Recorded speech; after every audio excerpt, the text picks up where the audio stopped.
அப்போ கேக் எடுங்க பாட்டி பாட்டி குடிக்கலாம் பாட்டிக்கு நம்ம கேக் எடுக்கலாம் ரெண்டு பேர் தரணும் அருண் எடுத்து கூட பாட்டி கொடு அம்மா கொடுங்க அவளுக்கு அவ கையில எல்லாம் ஆக்கு வரல அம்மா துணில எல்லாம் ஆக்கு லைட்டா அண்ணே நம்ம கொஞ்சம் லைட்டா குடுடா அண்ணே எடுத்து கொடுங்க சரி கடி நல்லா இருக்கு நல்லா இருக்குல கேக்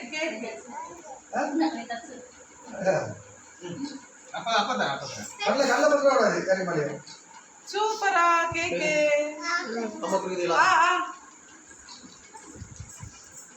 கல்ல பத்திர கூடாது சாப்பிடுறேன் இல்ல எல்லாரும் கத்தியை வச்சிருங்க மகளா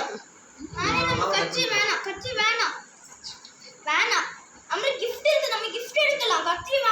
வேண்டாம் கூட அம்மா கேக் கட் பண்ணி தரேன் மாமாக்கு கேக் கட் பண்ணிட்டு கட் பண்ணிடுங்க அப்படியே அம்மா கட் பண்ணி கத்தி மாட்டு